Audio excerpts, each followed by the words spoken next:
बार एक गांव में था एक लड़का गैब्रियल नामक। वह लकड़ी काट के उसको बेचकर अपनी रोजी रोटी कमाता था।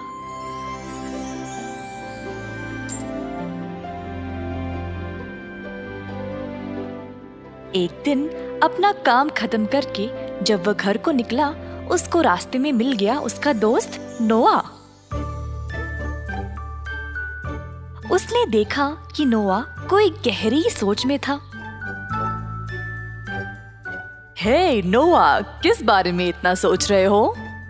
हे गैब्रियल, क्या तुमको पता नहीं, महाराज की बेटी लापता हो गई है।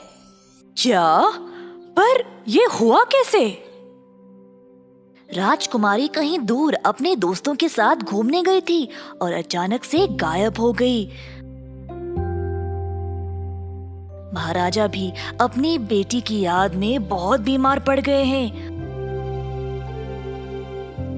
और ये ही नहीं, उन्होंने बोला है कि जो भी राजकुमारी को ढूंढ लाएगा वो उसको उनकी आधी जायदाद इनाम में दे देंगे। तो तुम ये सोच रहे हो कि कैसे राजकुमारी को ढूंढ ले आए और महाराजा की आधी संपत्ति जीत ले, है ना? हाँ। दोनों हंस के अपने अपने रास्ते चले गए। उस रात गैब्रियल बिना सोए इस बारे में सोचता ही रहा। महाराजा की आधी संपत्ति कमाने में तो न जाने कितने वर्ष लग जाएंगे। गैब्रियल ने सोचा कि वह किसी भी हालत में राजकुमारी को ढूंढ ले आएगा और राज्य की आधी संपत्ति को जीत लेगा।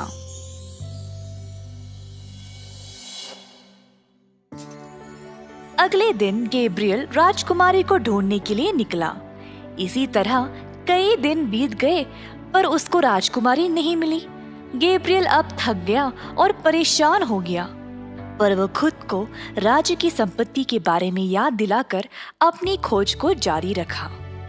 एक दिन उसको रास्ते में एक तितली मिली जिसके पंख टेढ़े हो गए थे, जिसके कारण वह उड़ नहीं पा रही थी। गैब्रियल ने उस तितली के पंख को ठीक किया और उसको हल्के से हवा में उड़ा दिया। तितली ने गैब्रियल का शुक्रिया अदा किया और पूछा कि वह कहाँ जा रहा है। गैब्रियल ने तितली को सब कुछ बताया। तितली ने सोचा कि वह गैब्रियल की मदद करे क्योंकि उसने भी तो उसकी सहायता की थी। वह सोचने लगी और उसको अचानक से याद आया कि कुछ दिन पहले एक जादूगर ने किसी लड़की को कब्जा किया था। तितली गैब्रियल को ये बात बोली और पूछी कि कहीं वो लड़की राजकुमारी तो नहीं। तितली वो जगह जानती थी और गैब्रियल को वहां ले गई। क्या ये तुम्हारी राजकुमारी है? हाँ, यही है। अब हम राजकुमारी को बाहर कैसे निकालेंगे? जादूगर बहुत ही शक्तिशाली है, हम कुछ नहीं कर सकते। तितली की बात सुनकर गैब्रियल बहुत दुखी हो गया कि वो राजकुमारी को नहीं बचा पाएगा। गैब्रियल का दुख तितली से देखा नहीं गया। गैब्रियल, तुम निराश मत हो। मैं एक जादुई तितली को जानती हूँ। उसके पास बहुत सारी शक्तियाँ हैं। वो हमारी मदद जरूर करेगी। तितली गैब्रियल को जादुई तितली के पास ले गई। गैब्रियल ने फिर जादुई तितली को सब कुछ बताया।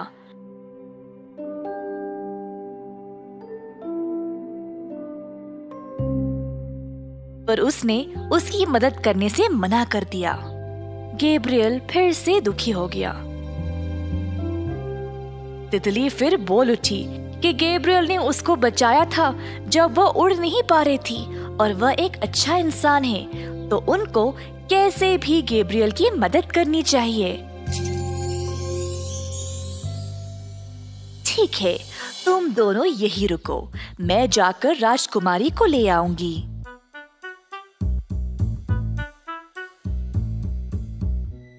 जादुई तितली ने फिर अपने आप को एक सुंदर लड़की के रूप में बदल डाला और जादूगर के गुफा के पास टहल रही थी।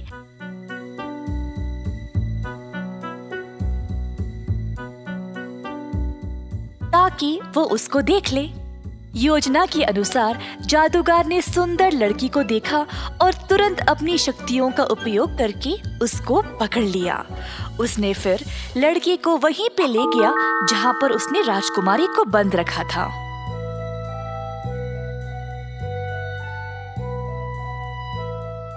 अंदर जाते ही सुंदर लड़की वापस जादुई तितली में बदल गई।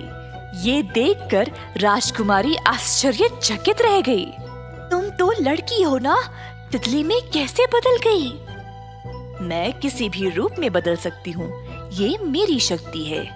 पर ऐसी शक्ति होने के बाद भी तुम इस जादूगर के पकड़ में आई कैसे? मैं यहाँ तुमको बचाने आई हूँ, इसीलिए एक सुंदर लड़की के रूप में बदल गई ताकि जादूगर मुझे पकड़ ले और यहाँ तुम्हारे पास ले आए। पर तुम मुझे जानती कैसे? गैब्रियल नामक एक लड़का मेरे पास आया था मेरी मदद के लिए, तो मैं उसके लिए तुम्हें बचाने आई हूँ। जादुई तितली फिर राजकुमारी को भी तितली के रूप में बदल देती है और फिर दोनों वहाँ से उड़ निकलते हैं।